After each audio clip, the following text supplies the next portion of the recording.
Bismillah ar-Rahman ar-Rahim. Assalamu alaikum wa rahmatullahi wa barakatuh. As we welcome you once again to the airwaves of Salam Media on this Wednesday evening in conversation with myself, Inayat Wadi. We welcome our listeners, our viewers on the various platforms of Salam Media this evening.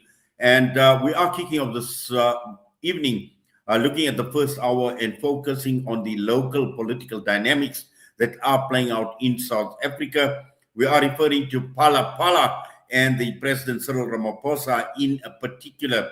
Now, we have seen the reaction to the Apex Court ruling last week on Friday, and particularly amongst opposition parties led primarily by a number of parties, the EFF, the ATM, Action SA, intensifying pressure on President Cyril Ramaphosa to resign following the Constitutional Court ruling regarding the Phala Phala scandal. Now, these parties are demanding an impeachment committee proceed after the court deemed that the shielding the president is irrational. And also at the same time, we've seen the president come up and he addressed the nation talking about taking this matter on a review. Now, this obviously hasn't gone down too well with the opposition parties, and this is the reason why we are talking this evening to a number of members of parliament from opposition parties. We are joined by Lerato Ngubeni, who is a member of parliament with Action SA and also the parliamentary chief whip. We have got Nazir Paulson, who is a member of parliament with the EFF, and also talking with Zama and Shona, ATM spokesperson. We will also be joined shortly by Jan de Villiers from the Democratic Alliance. To all of you, Lerato, Nazir, Zama, salams and welcome to the show. Walaikum salam. Assalamu alaikum. Thank you so much. Thank you. Yes, Nazir, I'd actually like to begin with you because, obviously the EFF has been central to what we've seen happening on Friday and the Apex Court and the ruling. And I'm sure that from an EFF perspective, and I've followed a number of comments, I've actually followed developments on Friday as well. The EFF who were present outside the court as well, your leader, your commander-in-chief, Julius Malema as well. We've heard a lot of these comments come through. And clearly, we've seen President Cyril Ramaphosa throw somewhat of a curved ball, or I'm not too sure whether that was expected, by addressing the nation and saying that he's going to take this matter under review. But let's just talk about the EFF and what is the EFF looking for? Well, shukran so much, Brother Inayat, and all we want is for the rule of law to be followed. And as per the ruling of the Apex Court, the Speaker must initiate the process to formally constitute an impeachment committee in terms of Rule 129J to 129.0 of the National Assembly. And the Speaker is also legally required to formally refer the independent panel report to the newly constituted impeachment committee for further examination. And then also in accordance with the revised reading of the parliamentary rules, remember there's a Rule 129I where the ANC used to actually decide on whether the panel report should be tabled was an illegal rule. It was unconstitutional. So in accordance with the revised reading of the parliamentary rules, the Speaker must now formally inform the National Assembly of the independent panel report by tabling it through the appropriate journals of Parliament. Thereafter, the Speaker must provide the President of the Republic with a copy of the independent panel report as directed by the court. So all of this, Brother Inayat, has to then take place through proper timeframes with the appropriate institutional support, with all the procedural arrangements necessary to enable the impeachment committee to conduct its work effectively and fairly. So this is all that this is what we wanted, and this is what we got. And finally, the South Africans can see movement insofar as the Phala Phala issue, and we will know exactly the source of the money and what transpired at Phala Phala. Yes, Nazir. And I think also, I think what is important to understand is this is the president's second term, and Phala Phala is still an ongoing issue, Larato. It hasn't been put to bed, and one would have expected from 2022 now, and that this is an issue that required the urgent attention of the country and the nation, but particularly with regards to politicians. And Larato, just looking at obviously your leader Ahmed Mashaba and. What he had to say is, this has been a national embarrassment for the country. He's saying that we have a president who refuses to resign. He is in his mind, and I'd just like to quote him, doing an excellent job for South Africa. But if we allow him to continue in this position, his focus is going to be on covering up his tracks on this indefensible Phala Phala saga. No, thank you so very much. Good evening to my colleagues on the panel and to yourself. I'm not sure if it's a misquote, but we don't believe that President Ramaphosa is doing an excellent job for the party, for the country. We believe that President Ramaphosa is a very skilled politician who's able to evade accountability, who's able to smile through it all and remain calm through it all. We believe that he's an avid tactician. And Kase Sotho, if I was to say it in my language, would say, meaning he's got a soft tongue and he's very slippery in the way that he handles matters. But on this particular one, we are very clear. As Action SA, we've always been very clear. In fact, we were at the forefront of filing a prior application for IPID to release the report on Phala Phala and make it a public report, that it's not a classified report. And that's how we enter the fray. And accountability, it's for all of us. It's not for some. It's not for the few. It's not for the poor. It's not for the privileged. It's for all of us as South Africans. And we believe that the president, as the holder of the highest office in the land, has got a particular duty to demonstrate to the rest of South Africa that the Constitution of the Republic is absolutely the apex law of the land, that he has sworn an oath to uphold. And so if in fact we can exonerate him, or Parliament itself, as it purports itself to be a parliament of the people by the people, if in fact that is true, then he must be held accountable in the same way that all of us as citizens would be held accountable. He must be the exemplar citizen for all of us to follow. And if he is not, then those of us who believe that he should do better and hold him to a higher standard have a duty, fiduciary duty, to do so on behalf of the South African people. And that's really what has prompted ourselves to open a criminal case against him at the Bela Bela police station this morning.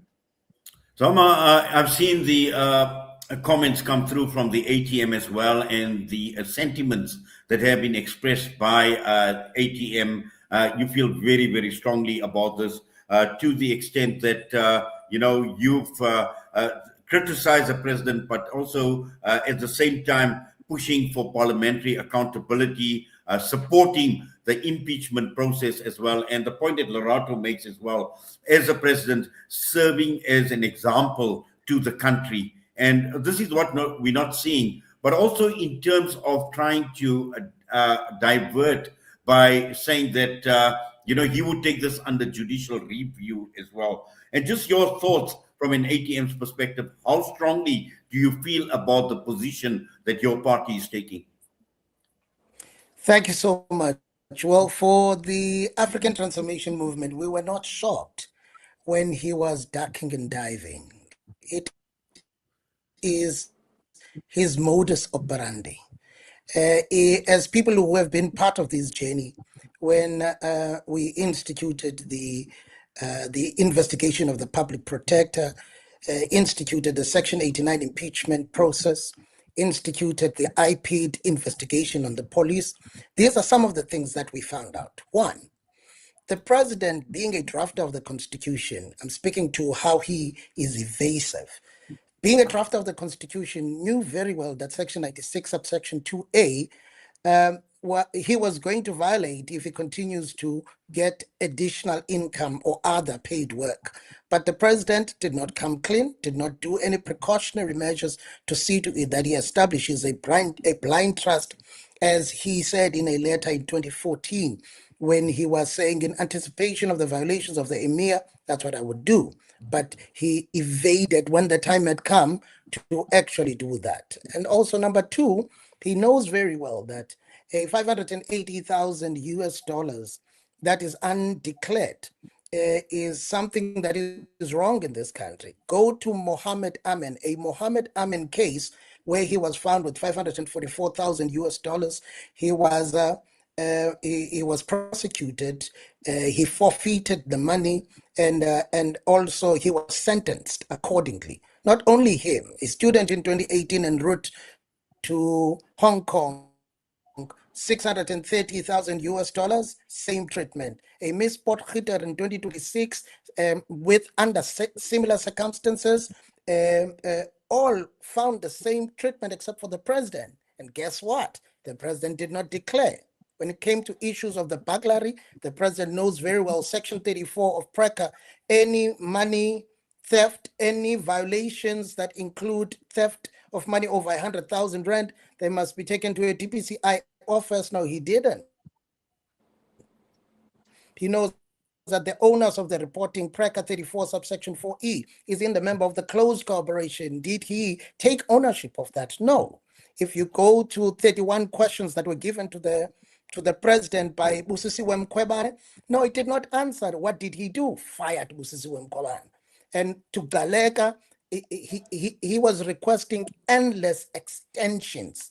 And when you come to parliamentary accountability, used his party to muscle their way and actually do what we now know as because of the Constitutional Court as the evading of accountability, where Parliament was found doing that. Now, the list is endless of attempts by the president to run away from being accountable. This is why we're saying we were not shocked when he did that. It is within his modus operandi. This is why we must stand up against this.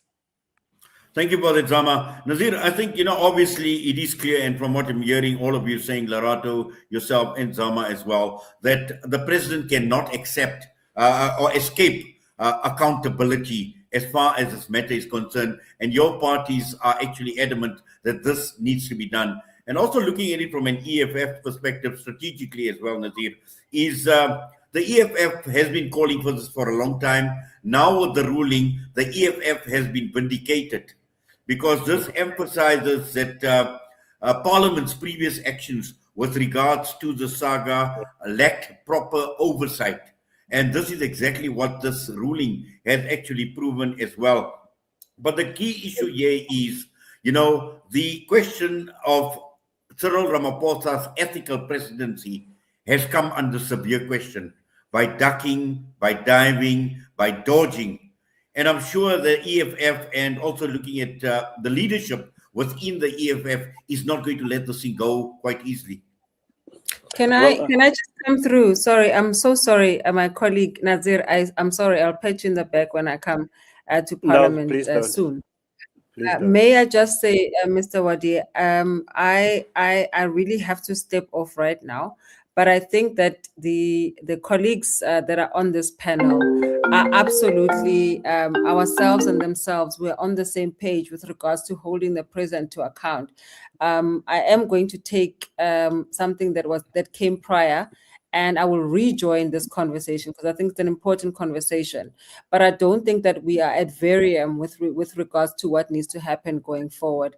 So I do apologize. I did communicate with your colleagues that this would happen. And so Honorable Paulson, Mr. Nchona, we are all colleagues. We're all looking for the very same thing.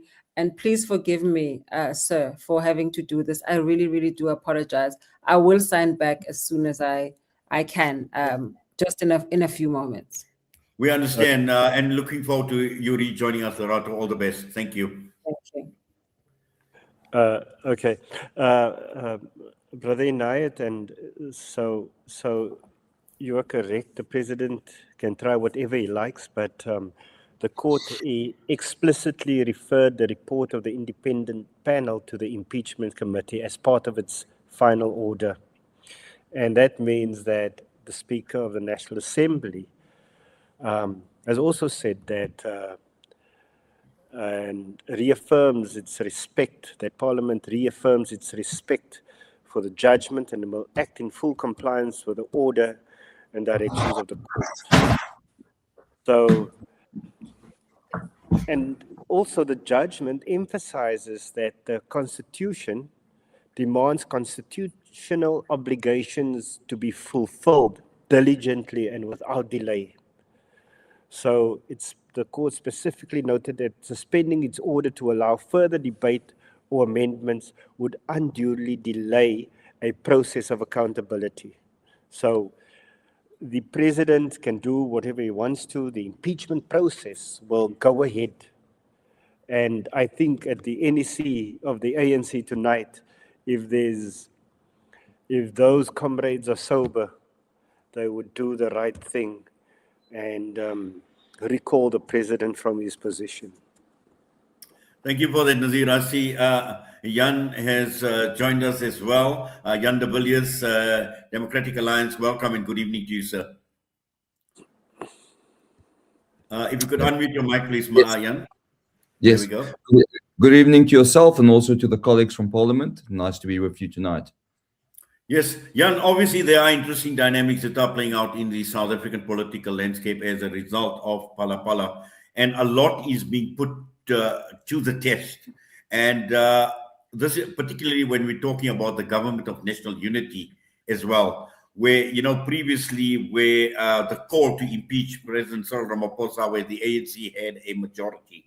That majority is now gone. We've got a government of national unity, and also at the same time looking at the Democratic Alliance and the DA's position. Now, a lot of reference has been made to previous remarks that were made by Helen Ziller in terms of managing this complex position that the DA finds itself in as far as Phala Phala is concerned, but also in terms of allowing this saga to destabilize the DA's coalition with the ANC as well. And just to understand from the DA's perspective, we've heard, obviously, Jordan Hill-Lewis provide a different context to this, talking about noting the serious judgment regarding the theft at Phala Phala as well, and the party saying that you will not shield any wrongdoing and will participate in the impeachment committee.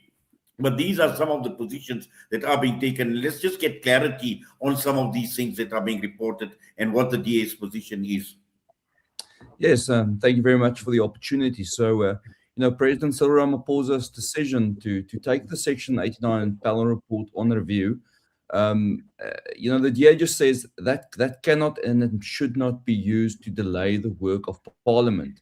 It is his legal right to approach the High Court, and the DA respects due process. We respect the courts and the rule of law. But President Ramaphosa should bring any review application with haste, and he should do it on an expedited basis, so that the legal position is clarified quickly, and this matter is not delayed unnecessarily. Parliament itself must now also take urgent legal advice on the implication of the president's incoming review, including whether it affects the establishment and the work of the impeachment committee, and whether the committee may proceed while the review is underway, which is really an important question. But given the serious constitutional consequences of this matter and obviously the massive public interest in it, Parliament must take the South African people into its confidence and share the legal advice it receives once it receives it. This whole matter must be handled lawfully, transparently, and with constitutional seriousness. So the DA will be guided by the Constitution, the rule of law, and the legal position before Parliament. And it has to be said, this remains an ANC-made crisis.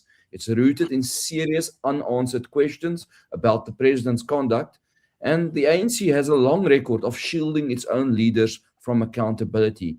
And the DA will not hold back on holding the highest office in the land or any person to account. Thank you for that, Jan. Zama, let's just try and get into certain specifics and try and understand where the president talks about taking the matter under review versus the opposition parties calling for an impeachment process. And let's just try and understand these two dynamics that could be playing out in terms of ensuring that the objectives, obviously, of holding the president accountable are met. Thank you so much. First, let me start by saying the president knows exactly that there is the sub judice rule. He knows that a matter that is in front of the courts of law is a matter that cannot be discussed in parliament. This is why he went this route. Now, it is up to our lawmakers in parliament to actually see with the legal advice if this is applicable in this instance.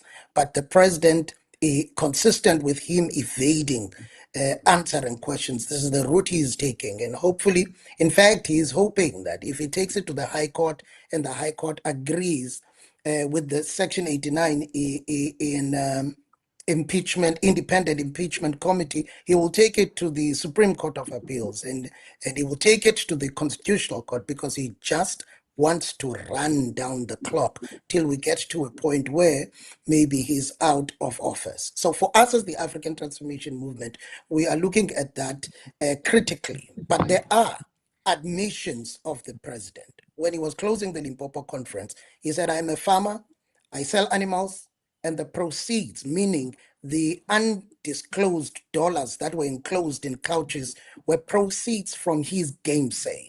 This is why we believe that a motion of no confidence is necessary for the admissions of such an individual. I've already quoted 3 case laws here where individuals have actually done the same thing, or the environment is the same, and the president is exonerated or shielded. So we believe as the African Transformation Movement that the time is now. And I'm greatly encouraged to hear what the Democratic Alliance is saying right now, because some of what we need in Parliament as the Progressive Caucus is the kind of language that the DA is advancing right now.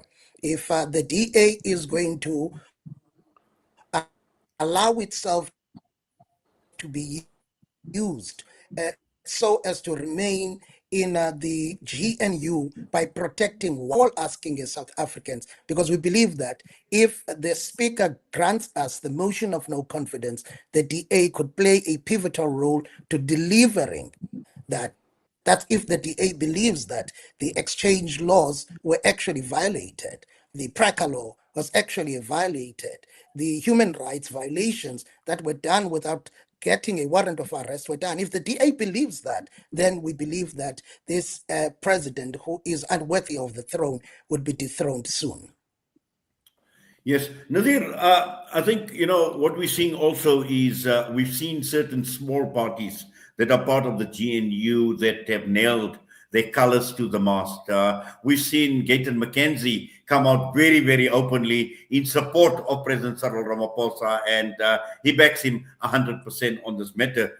But the critical issue here is, and we've seen for a very, very long time, in terms of the dynamics that have been playing out in Parliament and also in Kandla in the past as well. And Nadir, you were an MP at that point in time with regard to Jacob Zuma, and now we see Cyril Ramaphosa and Phala Phala. Just how different is it at this point in time in Parliament when the ANC had an absolute majority versus the GNU, and where the parties that are aligned to the GNU stand on this matter? Well, there's a couple of things I want to comment on here. It's no different. The ANC used the majority to shield Cyril Ramaphosa from accountability on the 13th of December 2022. They've also done it to shield Jacob Zuma from accountability on 3 occasions in the 5th Parliament. And so we are not surprised, and like Zama says, we've got the support of sober-minded politicians, despite the fact that someone like Aiton McKenzie is going to be in the camp of President Ramaphosa. Sober-minded politicians will not choose to shield constitutional delinquent from accountability. And motion of no confidence, good and well, but we prefer that we go through the full impeachment process. The president has violated his oath of office and should pay the ultimate price for that violation. So we are going to make sure that the impeachment process unfolds. We will participate fully.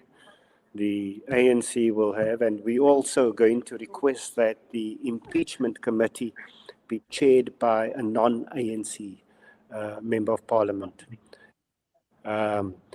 so that we can ensure, and the public can be assured that it would be the fairest process going forward, that ultimately we will go and take and have the impeachment vote in Parliament and reach the 2/3 majority with at least, because I'm absolutely certain there are at least 2/3 sober-minded people who would support an impeachment of the president.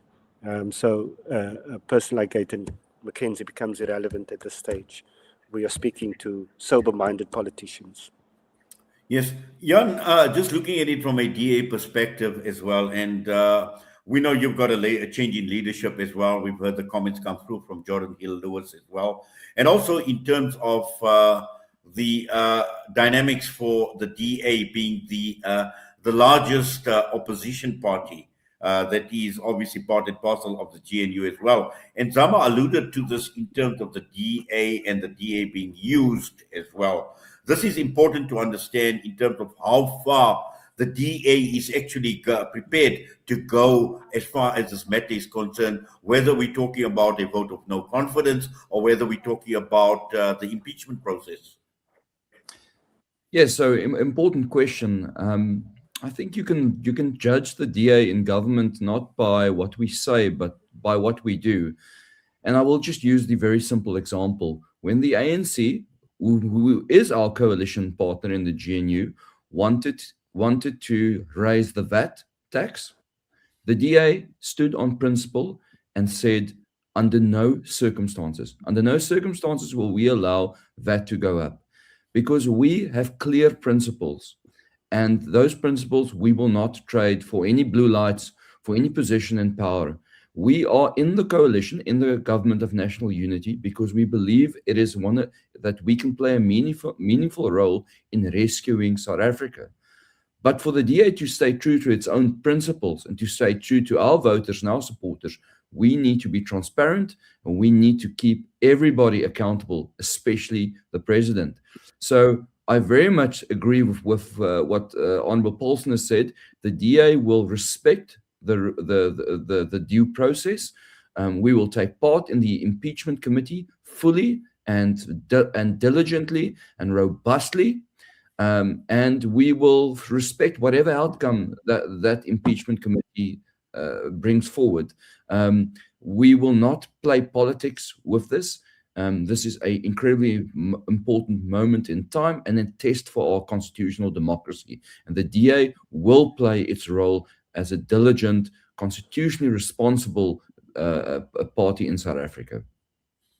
Thank you for that, Jan. I see Zama obviously is having slight connection problems. I'm sure he'll be joining us shortly as well. Nazir, I think also what is important to understand and what I've heard is coming through is, this could be quite a process, and both from a legal and a constitutional perspective, because these are processes that must take their course, and rightfully so.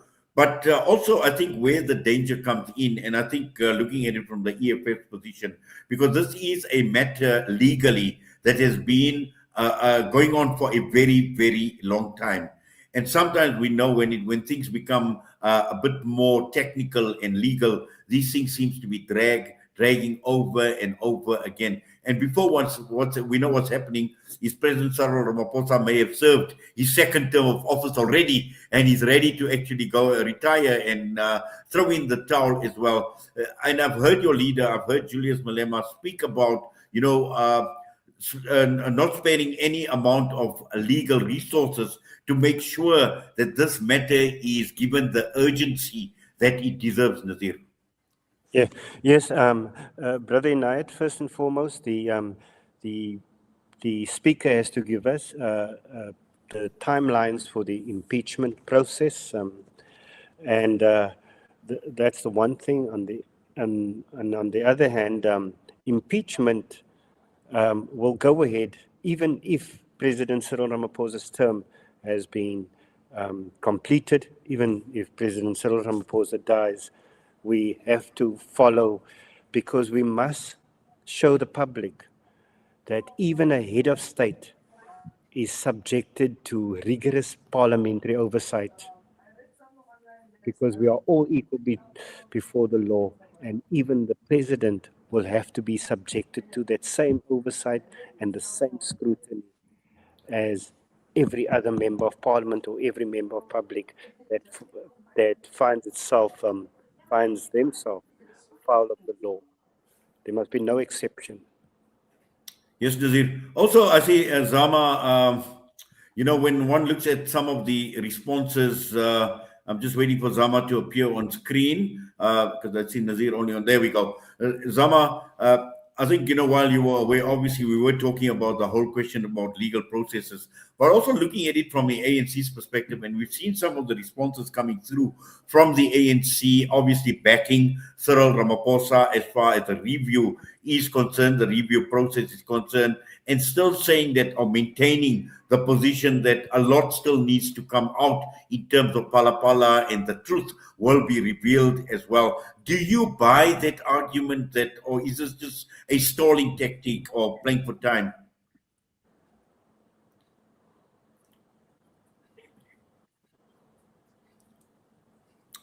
Zama?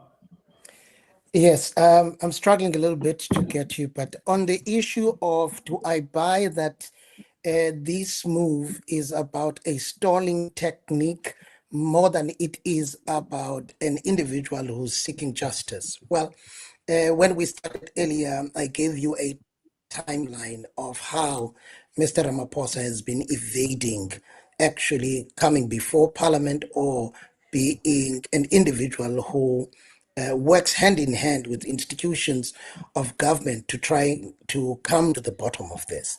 I truly believe, and I truly believe now, even with the vote to squash the report before it was properly ventilated, that it is not because the ANC did not know. It is not because they did not know. It's only because they knew that they could find a an opportunity where they would evade actually accountability.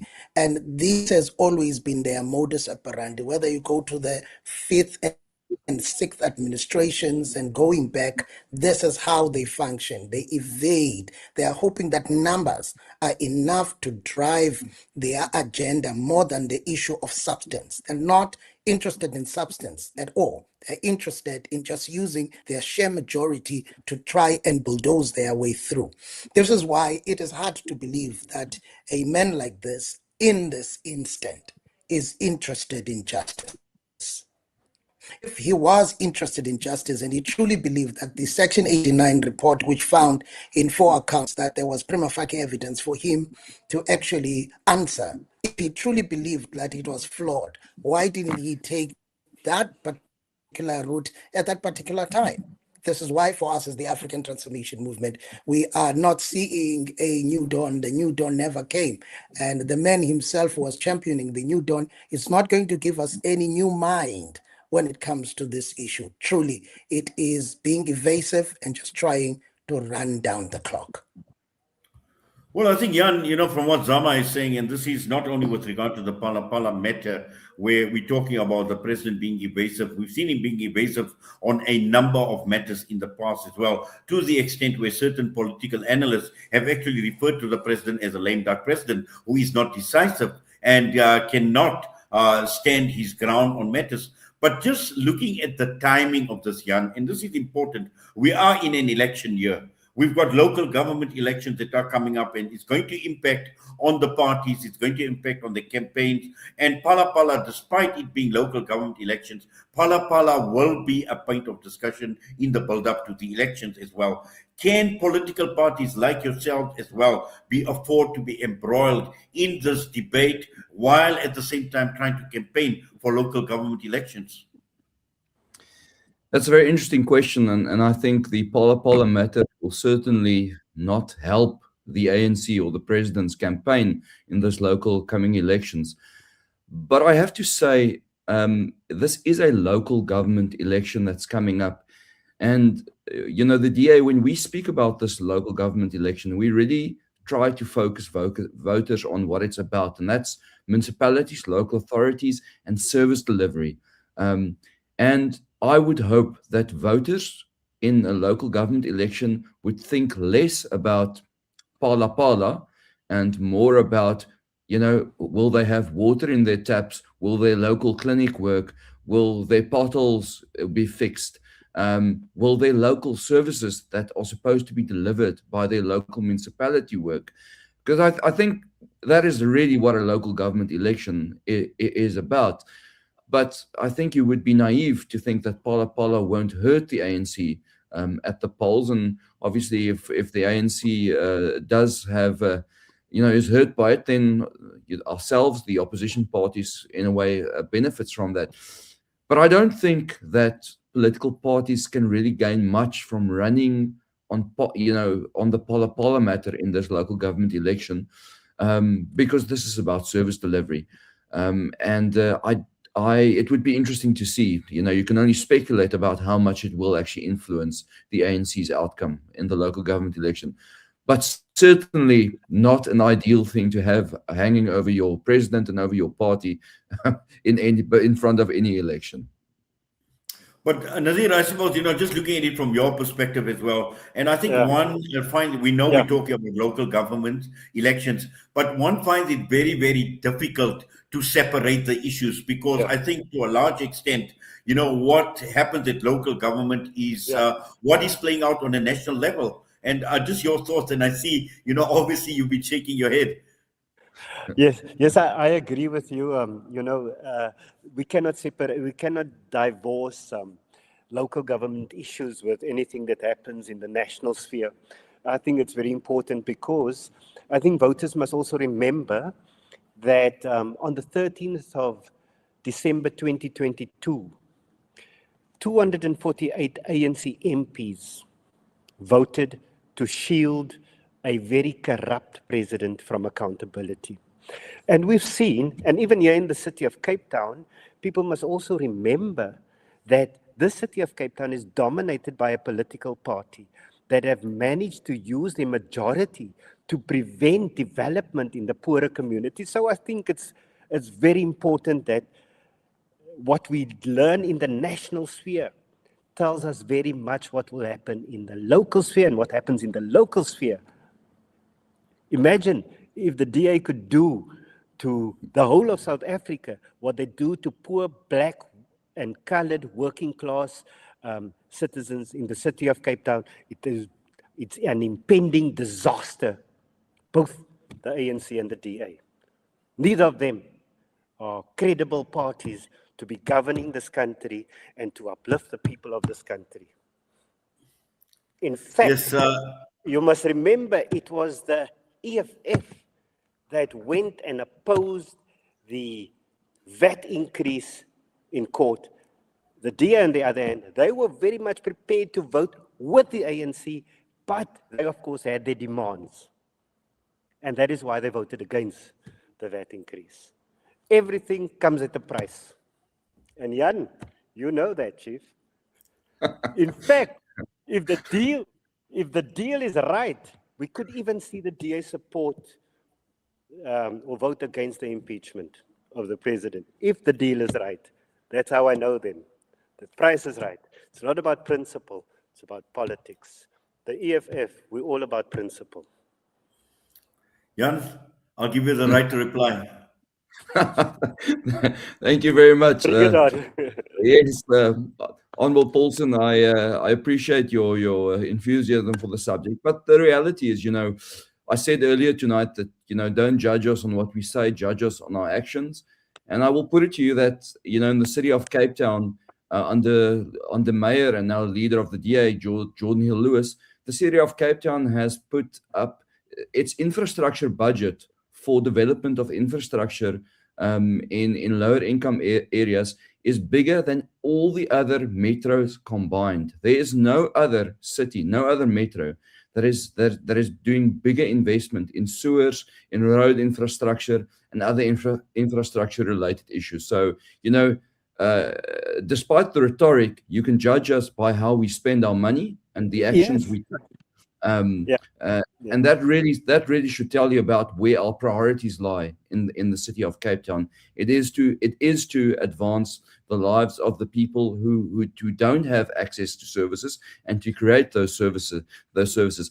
But something which I think we can agree on is if you look at how the ANC conducted themselves when they had a majority in the national parliament, and how they have shielded various individuals and including presidents from accountability, they do that on a regular basis in municipalities as well.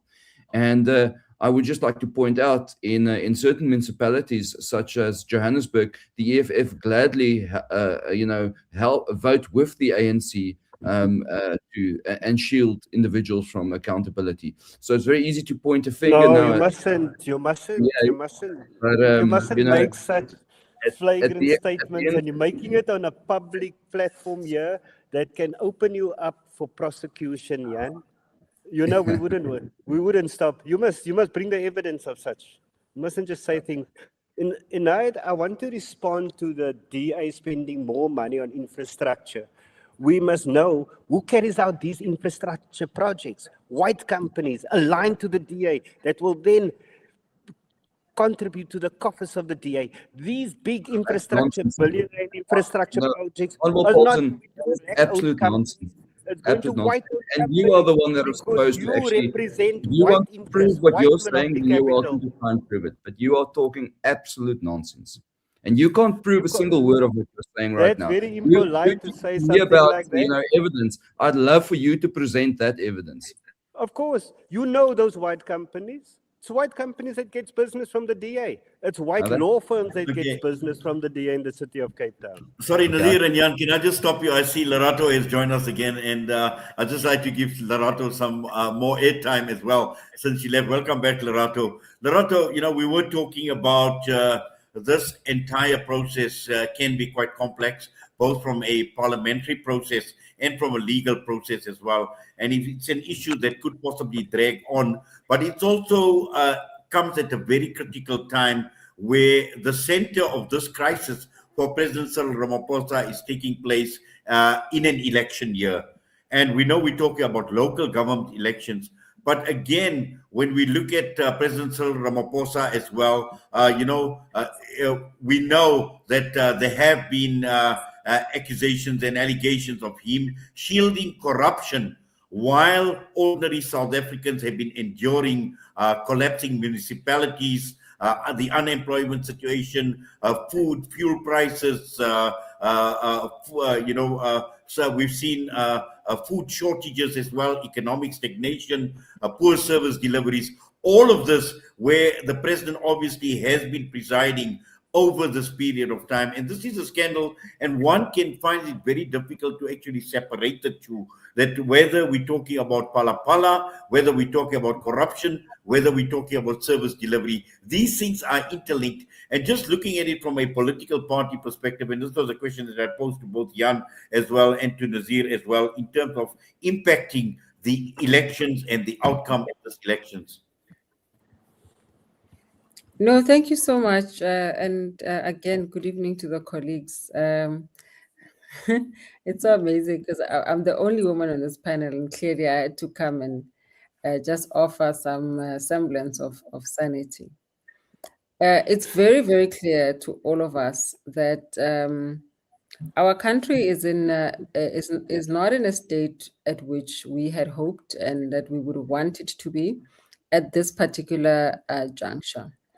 Of course, it's important that we are able to hold those who we have elected to high office to account, and that's what is happening here, and that should never be in debate. In terms of the municipalities being in free fall, we know that the municipalities are in free fall, particularly those municipalities that are supposed to be the ones that are offering the people of South Africa the highest hope, like the city of Johannesburg. I mean, what a disaster. That people can really have aspirations of, moving to the city of gold that looks like it's a slum where the streets are collapsing. You park your car, you don't have enough insurance to be able to protect your car from absolute calamity. And that is not a function of political ideology. That is a function of competence, of planning, and also of vision. What do you want to see so that the rest of the population, as well as the generation that are to come after us, are supposed to experience, like the ones who came before us, who were able to come here based Sebenza njani? sold. Ngicela ungisondezele laa nto yotshaji ezawucimile Ntsikambe. Sorry, I'm Sorry, not sure Zama. there is. Lerato, sorry, I think you were interrupted. Yeah, so I don't think that this debate we are not in tandem around that, and so we need to really bring the conversation back to the issues that affect the people of South Africa, residents of different municipalities, as well as our accountability mechanisms. Every single politician, actually, the buzzword right now is what do they call it, Nazir? Consequence management. Every politician speaks about consequence management. Big words. What does that really mean in real time? We want to see people account for what it is they have done to betray the South African people. Point blank, period. From each of our political parties, whatever accountability looks like, from each of our different iterations, let us go after that. Because ultimately, we will all meet each other in the center and all of us will uphold the aspirations of the people of South Africa. I think for me, that is really where the rubber meets the road. Anything else is garbage. Anything else is politicking and politicking. Everything else is verbiage. Everything else is really just rhetoric.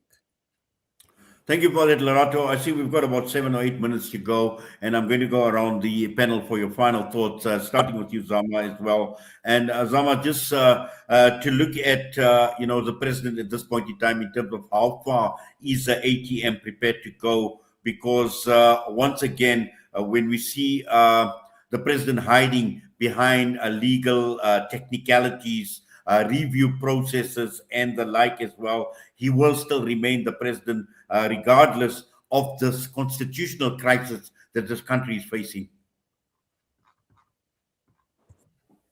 If you could unmute your mic, please, sir. Well, as the African Transformation Movement, we've truly resolved that this matter is not a matter to be taken lightly. And you would remember that when we fought for the liberation of South Africa, one of the aspects was for individuals or citizens to be equal in front of the law. And unfortunately, what this has done, it has made a Mr. Mohammed Amin some kind of a victim of the same law, whilst the Mr. Ramaphosa may not face the same law. So for us, this is absolutely important. A young man in Ngahuni must be able to enjoy the same privileges and also must be able to be as liable to the same law. So this is why for the African Transformation Movement, this is a pivotal undertaking. We are not going to stop moving on this matter. It is a pivotal matter to look into. But also, it is important to have a head of state who does not have a cloud over his head. It's about time.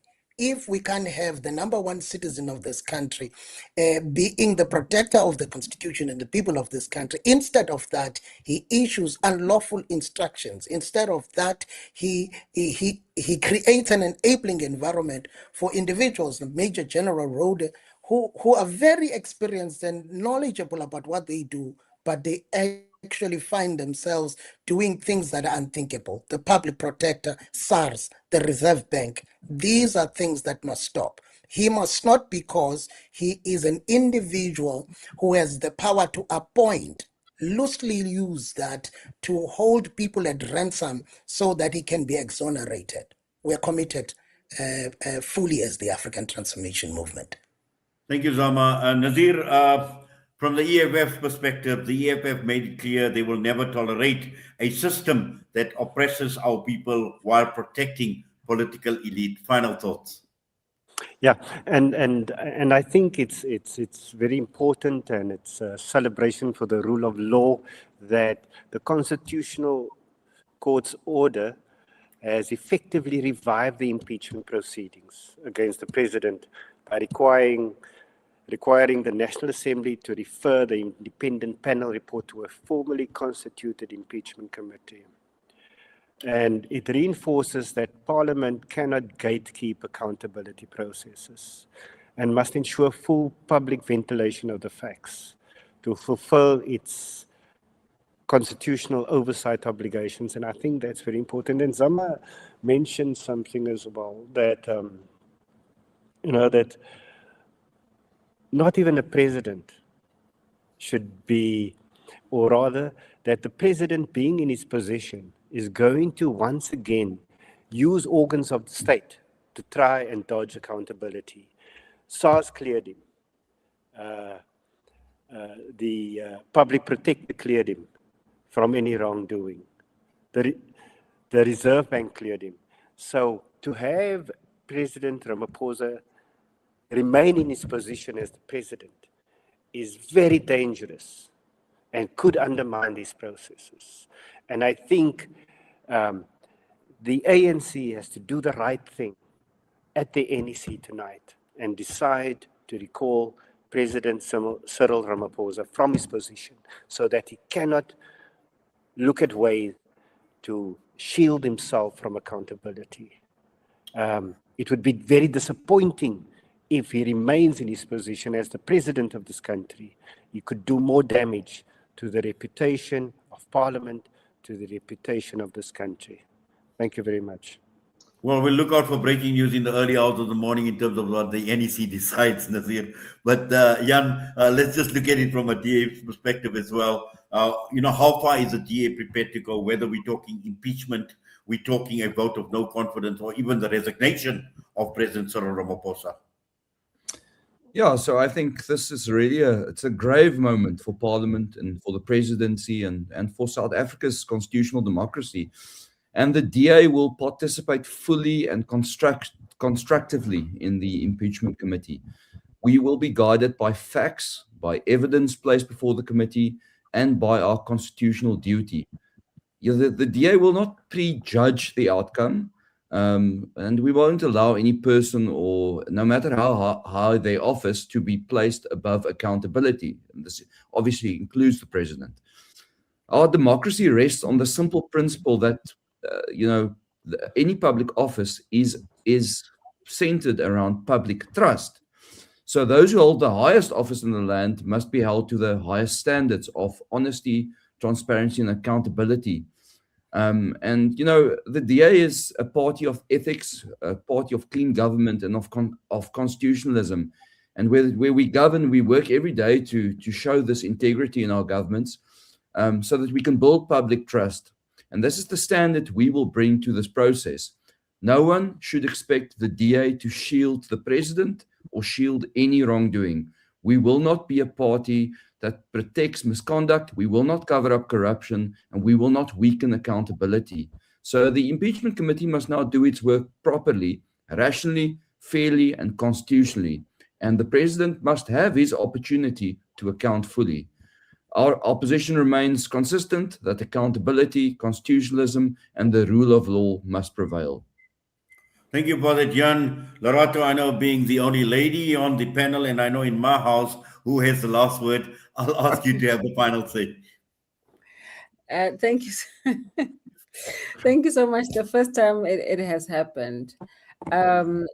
Look, we think that this is what is beautiful about South Africa is that no one can take our laws for granted.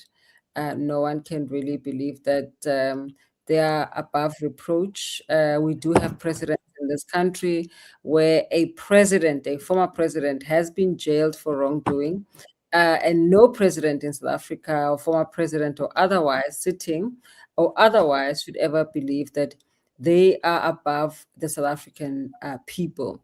And that's what is the work of opposition. And we are hoping that all of the law-abiding South Africans, irrespective of benefits, affiliation, etc., will put the people of South Africa first, will uphold the rule of law, will ensure that everyone is above reproach. We will hold them to exactly the highest of standards, if in fact the tables were ever turned and everything were ever to be situated differently to what it is now. And so everyone who has been on this panel, I want to thank them for their candid responses and for their honesty. And we will hold the light under their feet, the fire, in fact, under their feet, all of them, irrespective of who they are, to ensure that they maintain the truthfulness of what they have said and promised to the South African people, because the stakes have never been higher. They've been high before, but I don't think that any of us here can say they've ever been higher than what they are now. With the levels of unemployment that we currently are facing, with more than half of our population facing absolute abject poverty, we all cannot sit here and pretend that all is well. All is not well. The country is on fire. We are having a shadow state. We must turn our tides the right side up. And so it's going to take this particular 7th administration to do exactly that. Well, to all three honorable members, Nazir Paulson, Lerato Ngubeni, and Jan de Villiers, we thank you. We do appreciate you taking time out. And I see Zama is gone as well. Zama Unchana, who is the spokesperson for the ATM. We do appreciate you taking time out of your busy schedules with us at Salam Media. And I'm sure this is not the end. I'm sure we're going to have a lot more exciting and lively debates going into the future. All the best to all of you. Thank you. Thanks so much. Walaikum salam.